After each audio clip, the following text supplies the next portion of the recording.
it for a dredging problem without first addressing how it is getting into the lake and keeping it from coming in. You're not going to dredge and then wait 20 years and then dredge again. You need to keep the sediment. So part of it, one of the contractors will look at a sediment reduction plan and share that information to local governments in the state. And then they'll also develop that alternatives analysis. Should they decide that dredging would be an option, or what would be the option? What are the costs associated with it? What are the methods? And then what are the impacts? I mean, if you do dredging, it takes time. You can't do boating activity right around where you're doing the dredging, so those are things that they'll actually look at. Okay. Finally, the last thing I'm going to talk about is fisheries. Unfortunately, Al Klotz is our resident fisheries biologist. Couldn't be here. He was here last year. He did an awesome job. Bottom line is the fisheries around Deep Creek Lake are really, really good. You all remember that in 2010, we had that fish kill of about 10,000 fish, mainly yellow perch, walleye, and smallmouth bass. We did a survey in the spring, a walleye survey. Walleye are the most abundant game fish species in Deep Creek Lake. They have very diverse size and even over 20 inches long. The 2012 walleye abundance value was one of the highest recorded to date at Deep Creek Lake. We also, in the spring, we conducted a corrective stocking of 10,000 largemouth bass fingerlings, and this was in response to the fish kill. And we distributed those in several locations of the lake. We also, in the summer of 2012, they conducted seining surveys to monitor the reproductive success of largemouth, smallmouth, yellow perch, and they were all rated, again, largemouth was rated good, and it was excellent for smallmouth and yellow perch. DNR Fisheries obtained the length and weight of some of the angler catch and tournaments they had at Deep Creek Lake. The Fisheries Service is still working on the analyzing data, but the initial information from the anglers appears that the fishing has improved since 2010. And finally, the fisheries people were scheduled to go out to do a total comprehensive fish population survey, but you all had a little bit of snow, so it was postponed, but they're going to try to get out there and do that. I'm now going to introduce John Brace from MDE, and he's going to talk about the water levels, and appreciate everybody's input. Thank you.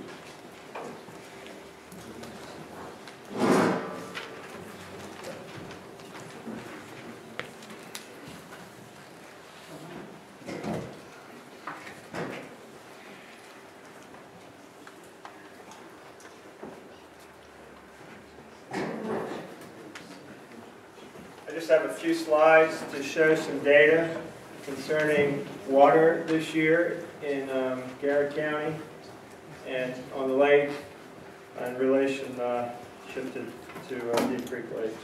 Okay, this first plot is a download from the United States Geological Survey's stream gauge on the Youghiogheny River in Oakland.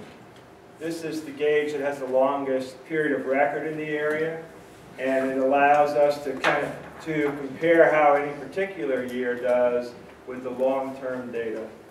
The long-term data is shown with this orange line. That represents the median daily values starting from November of 2011 to November of 2012.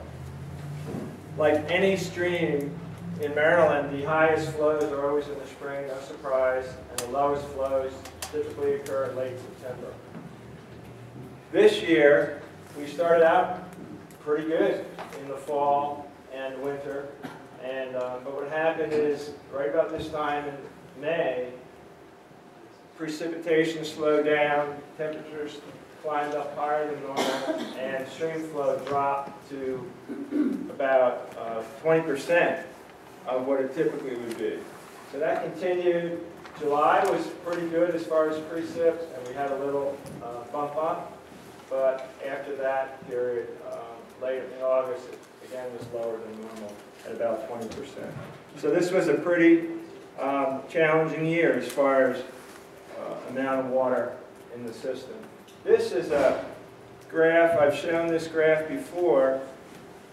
Last year, if you were here, this is an estimate of how much water, in terms of feet of lake level, entered Deep Creek Lake.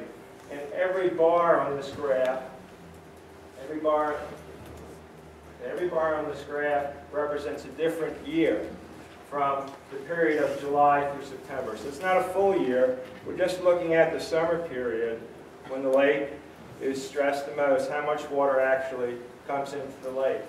Each year is divided into two parts. The yellow is the rainfall, and the blue is the estimated inflow into the lake. How'd you get the inflow?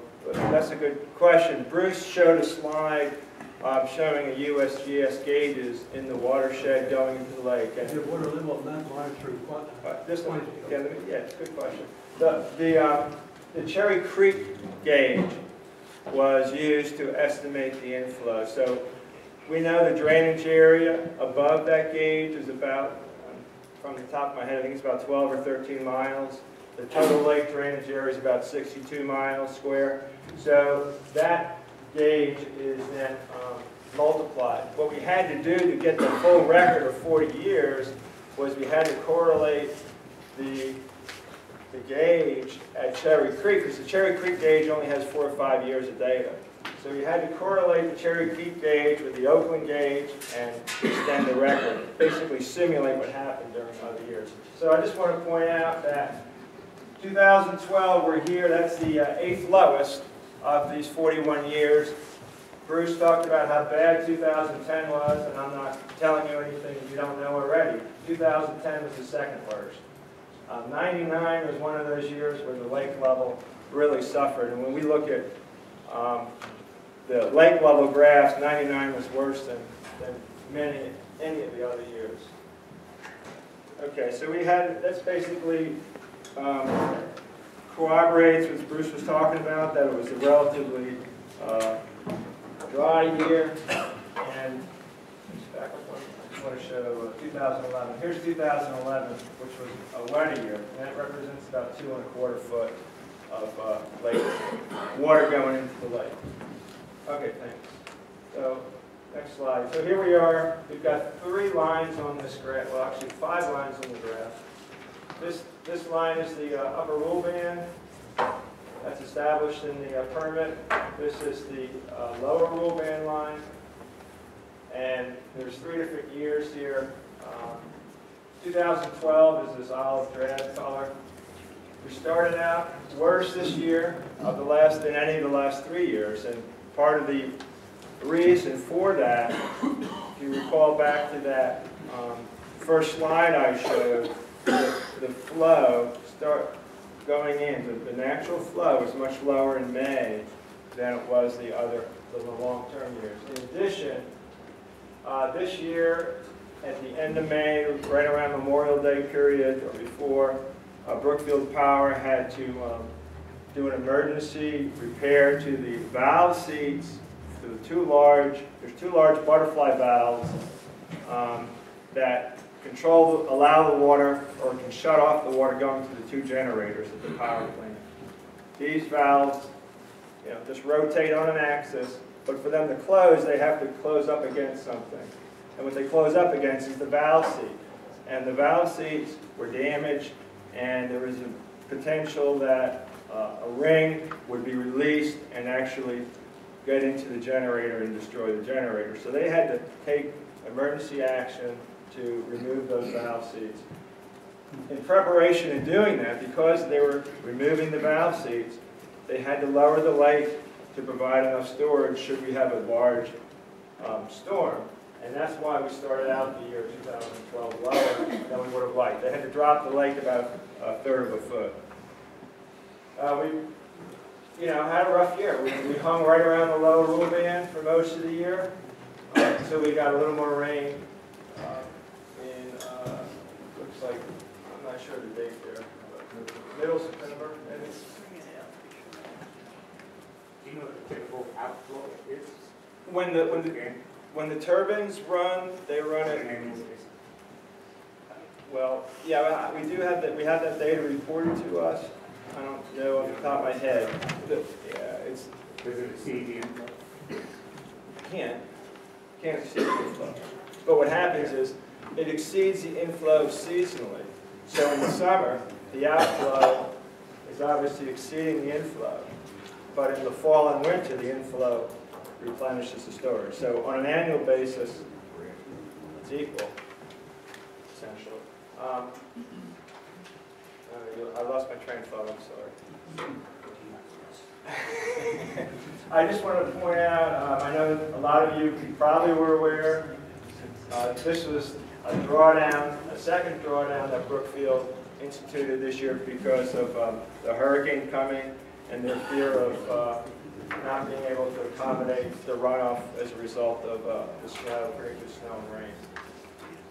I think that's pretty much it for me. I just went to the last slide. That's my contact information.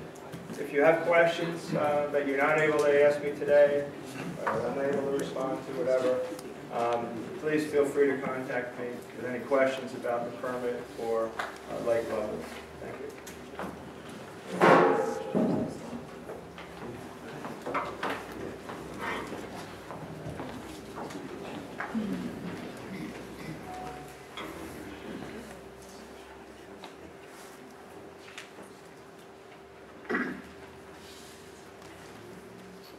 Okay, good evening. My name is Joe Gill. I'm Deputy Secretary at DNR. And first of all, next slide, Bruce.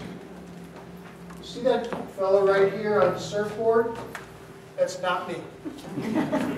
Just to be very clear. I want to talk a little bit about the uses of the lake. Next slide, Bruce. You ever wondered about the number of boats that are actually on the lake? The number is 5,300. The lake staff does a count twice every year during the summer. The numbers remain relatively constant over time. To give you an idea of the size of that, the lake, the surface area of the lake is 3,900 acres. So it's about, if every boat were on the lake at the same time, it would be a boat for every acre and a half. There's a trend toward more bigger boats on the lake. The recent example being the 26-foot boat with the molded platform. There's a trend with lake owners, property owners asking for longer piers and wider piers to access the lake. And I mention the trend because, as one knows, the lake is not getting any bigger. It is the same size that it has been since it was created. A more recent trend is wakeboarding on the lake, and as well as in the Chesapeake Bay. There have been a number of regulatory changes that have been made in response to usage on the lake. Several years ago, there was a limitation placed on the number of power boats to include the number of personal watercraft, in large part in response to the growing number of PWCs on the lake. There's now an additional limitation on wakeboarding of 200 feet from any structure, platform, pier. That has also come about as a result of statewide changes in boating usage. And as I indicated, both of those regulations, relatively new, are in response to the things that are happening on the lake. Which brings me to the next slide. And that is the question of exactly how many boats can be on the lake. What is the actual carrying capacity such that when you reach that limitation, you can no longer have any more boats and have the recreational experience that people would like to have when they come to Deep Creek Lake. We do not have that capacity. We have not done carrying capacity in many years. We did do a study in 2003 looking at the tolerance to crowding of various types of recreational activity, like wakeboarding and like PWCs and whatnot. We've also not done a study on the maximum build-out of dock slips, because obviously the more dock slips there are on the lake, the more potential for the number of boats to increase. that are on the lake. And I present this information for two reasons. One of which is that any survey of the lake on an annual basis should take a look at the uses and should take a look at the recreational experience that members of the lake are having out at Deep Creek.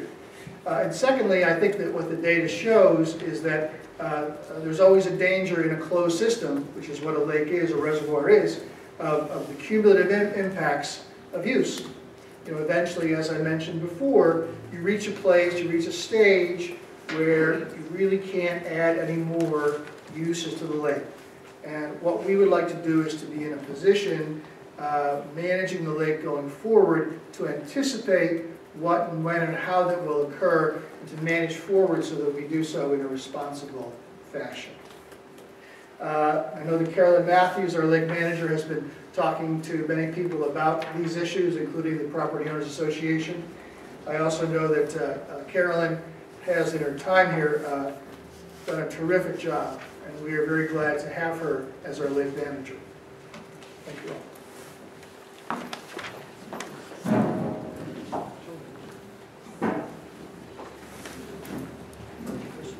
Hi, John Griffin again. I just wanted to wrap up, and then we're going to, as Commissioner Raley said, open it up for limited testimony. I think what we'll try to do is about 5 o'clock, is take notes, and then perhaps I and others will get up at the end and comment on questions or comments made, rather than trying to do it speaker by speaker, or we're going to blow our timing. As we've been saying, and this was a slide from last year, we've got to start to look in a broader context at the lake in the context of the watershed within which it lives, because it is a system. And Bruce, we had the same slide up here last year about looking at developing a broader watershed management plan for this lake. I want to tell you that we've had, as a department, several ongoing discussions with your county commissioners, and we're working now to develop the details of how we might approach developing a long-term watershed management plan, as well as some other things along the way. And hopefully within the next month or two, we'll have a little more jointly to say about all that. So again, I want to thank all of you for coming. I want to thank our staff. Joe mentioned our Great Lake Manager, Carolyn Matthews, John Wilson, our Chief Planner, maybe missing some people, 2 of our finest Natural Resources police officers here with us. I may have missed somebody. I know David Meyerberg is here, who does a great job as the chair of our PRB board. And so we're going to allow the testimony to go forward. And somebody has a gong here, so if you're reaching 3 minutes, you're going to get gong. Thank you.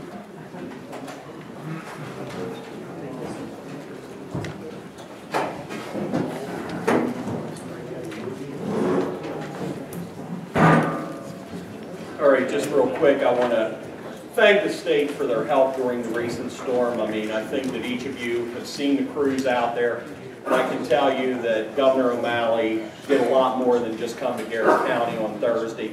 He deployed the resources necessary to get this storm cleaned up, and I think you've seen, the results of that. I did want to recognize Chris Yule from the Governor's Office, who is our Western Maryland.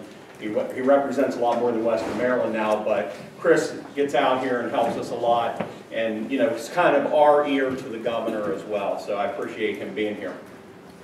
What you've seen so far has been achieved through a partnership between several organizations within this county, as well as the county government, as well as the Department of Natural Resources and the Maryland Department of the Environment. We will take this and put in electronic copies. When we get this electronically, we'll put it on our website. I know that GarrettSocial.com is carrying it live, and they'll have it archived, I believe, so you'll be able to go over there. So if you have friends, GarrettSocial.com would be the location to get that. At this point, we have about 22 speakers, 3 minutes each means we'll just get in within that hour time frame and get the secretary out of here by 6 p.m., which he needs to do. One of the other things I'm proud to announce is that Garrett County is working with MDE and the USGS on some water monitoring ourselves. We're committing some money towards water monitoring and fractured rock studies. So I want you to know that we, the commissioners, are committed to trying to improve water quality, to look at long-term improvements in the watershed, and especially with our commitment to Deep Creek Lake. With that said, if you're a Me Too, there's nothing wrong with entering your name into the record tonight that you say, I agree with the other speakers here. Please, be brief, and let's get to the point of, what it is that we need to share that has not already been covered by DNR and by the Secretary this evening. So with that, first speaker is Dick Bolt. And I believe Carol has a microphone that she's going to be sharing with people. Is that right, Carol? But how about a microphone? I thought there was a microphone that didn't work. So I'm going to have to ask that you come forward then and use the podium then. If you called the first 5 people, they could then go one right after another, so they wouldn't, that makes it go faster. Okay.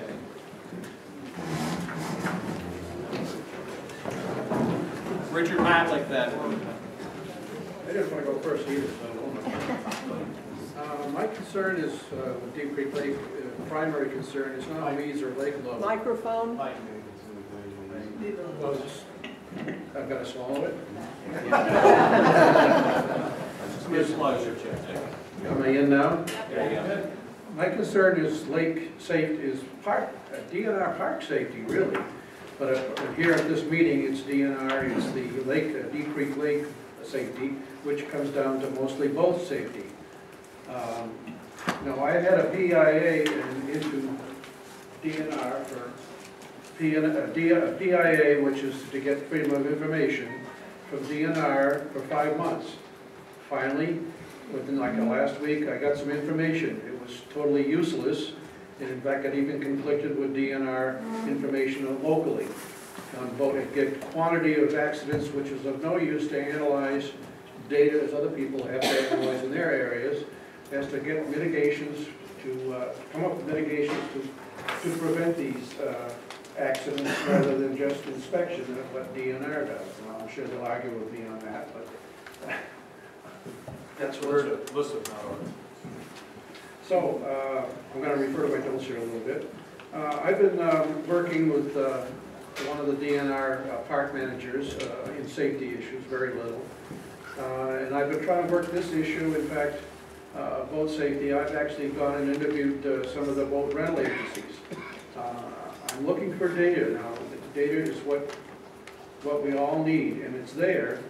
I've been stonewalled by DNR headquarters all this time, and now they want me to pay to do what I think is their job, to gather the data that needs to help prevent the accidents. Let me go back to my notes here. So I'm asking the secretary if he can get me involved.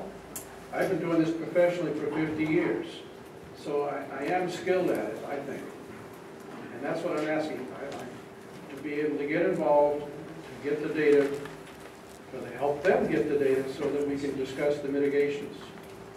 That's close enough to what my notes say. Thank you. Okay, after Richard Matlick is Scott Johnson.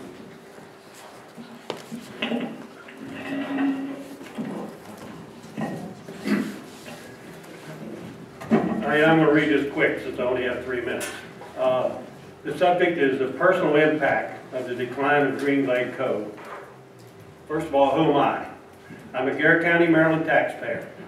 I estimated I paid over $200,000 in the last 30 years for Deep Creek Lake front lots, where the buildings were near zero value.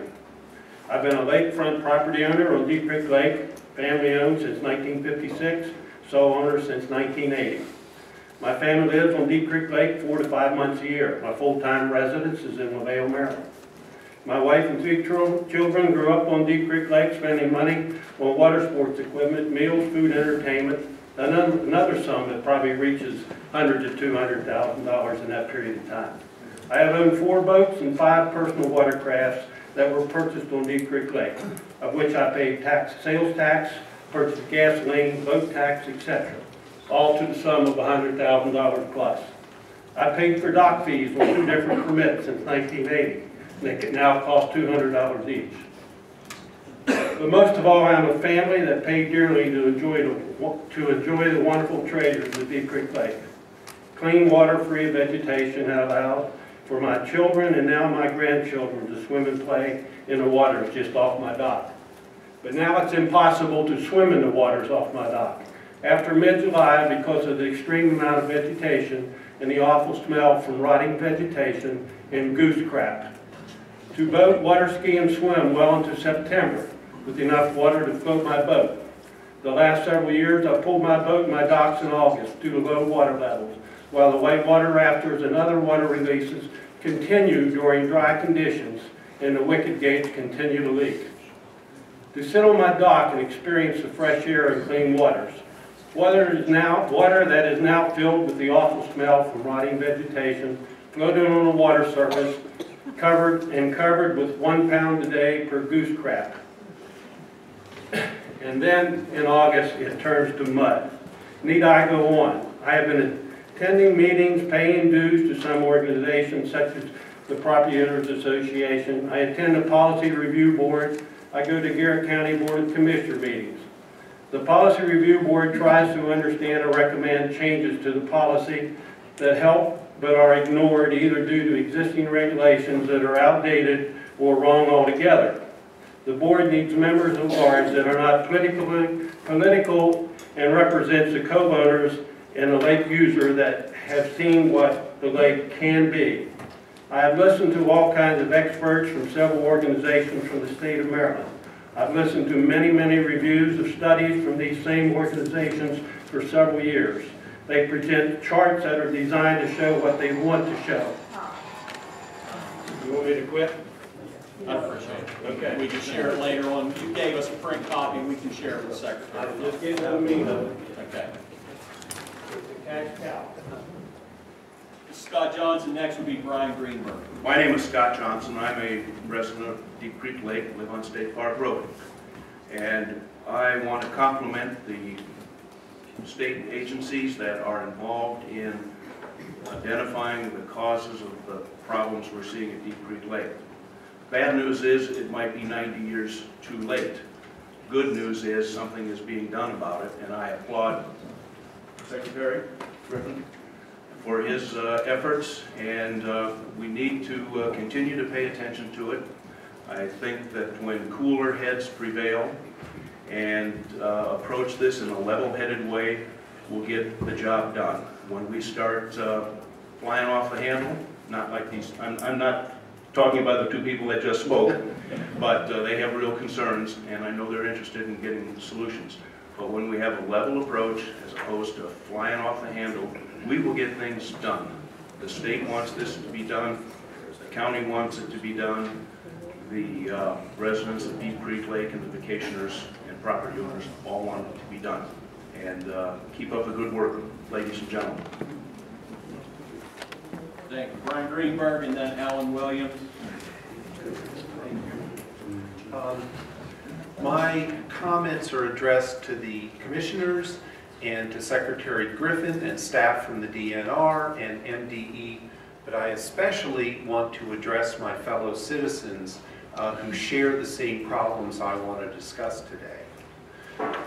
Secretary Griffin, you noted last year and again today in front of these stakeholders that watershed management is key to effective lake management.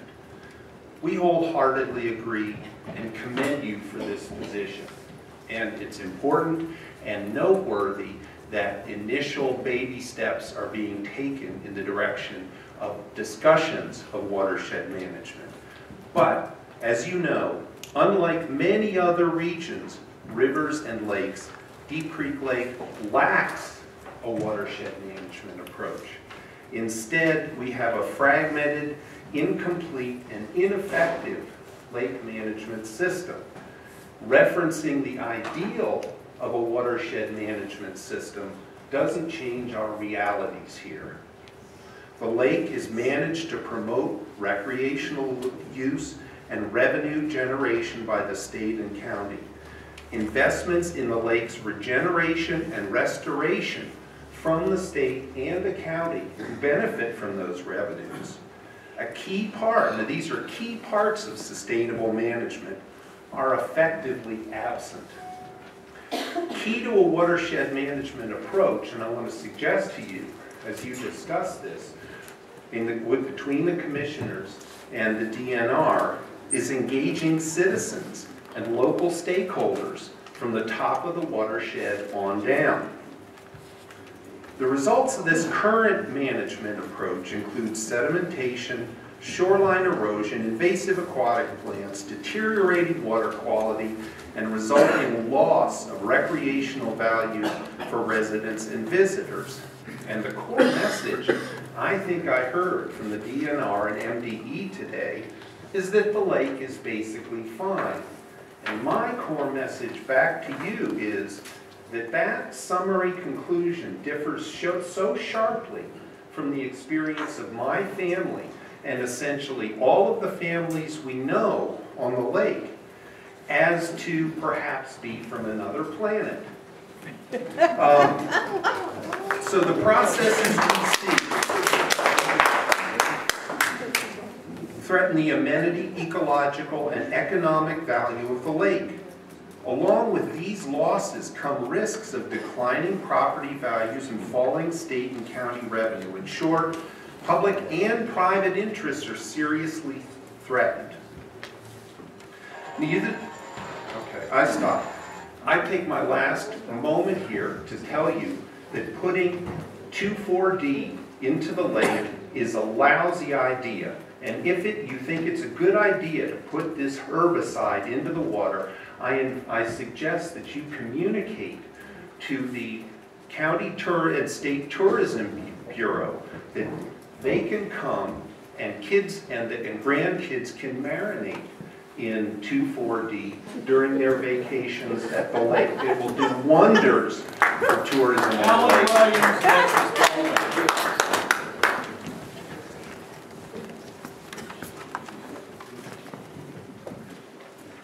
Well, Brian's going to be a tough act to follow.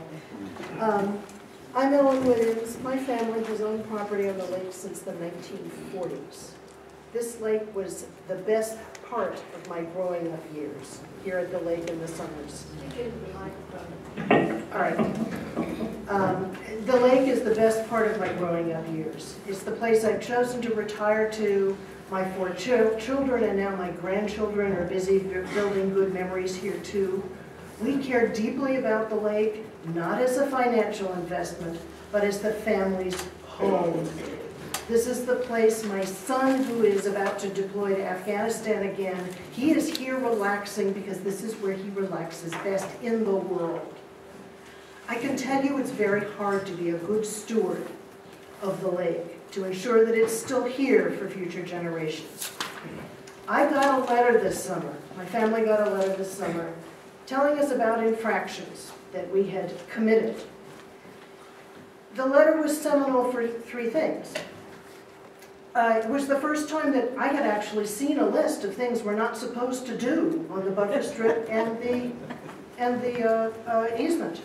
There are obvious things we all know about. You can't cut down trees and that kind of thing. But there were things that I didn't know about. I didn't know you couldn't have an outlet or a light within 20 feet of the water. And yet these things have been there for 40 years. The second thing that struck me was the letter itself. It made me feel like a 5-year-old bad girl who had just done something really naughty. And the final thing that bothered me was that it took 2 visits by lake management staff. One to find the infraction, and another to come back and confirm that I had fixed it when I said I had fixed it. I don't understand why the Lake Management Office is spending all of their time in land management. That's not helping the lake. Meanwhile, the lake is deteriorating. We know all about the erosion, sediments building up, the invasive species, Boating safety is a big issue. We had a couple of incidents this year in which I or my grandchildren were in the water and a boat cruised by within 15 feet of the person in the water right off our dock. These are all symptoms that in a policy level, the lake isn't managed effectively. We're not looking at the right thing. We need the right things. It's time to regroup to save the lake. We need a different approach. We need to truly look at this as a watershed, a system. We need programs to deal with these issues, not just to keep studying and studying. We need to start doing. We need resources, almost done, from all those with responsibility and interest in the lake.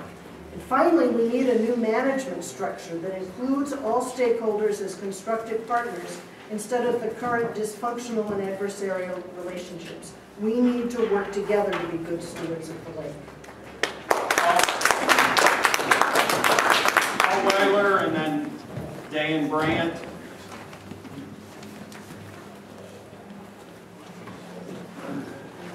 My name's Paul Weiler. I've had a home on the lake for 40 years, and I've seen some decline in the lake. I don't live here full-time, but I live here about half the year, maybe a little bit more even, because we love it here. And the grandchildren and children's stories are mine are the same as everybody else's, and I won't bore you with them. What I do want to talk to you about is a plan that we discovered, we being Friends of Deep Creek Lake. When the state of Maryland decided to purchase the lake, it developed the Deep Creek Lake Recreation and Land Use Plan as a guide to how to manage and run the lake. And an important part of this was recommendations for lake management and a specific assignment of roles to the DNR, to the Policy and Review Board, and to the county. Okay, so we took a look at this plan, and the plan is made up of 47 specific recommendations broken down into 7 categories, the categories being water quality, adjacent land use, land carrying capacity, visitor access, commercial uses, fish and wildlife management, and management roles and responsibilities.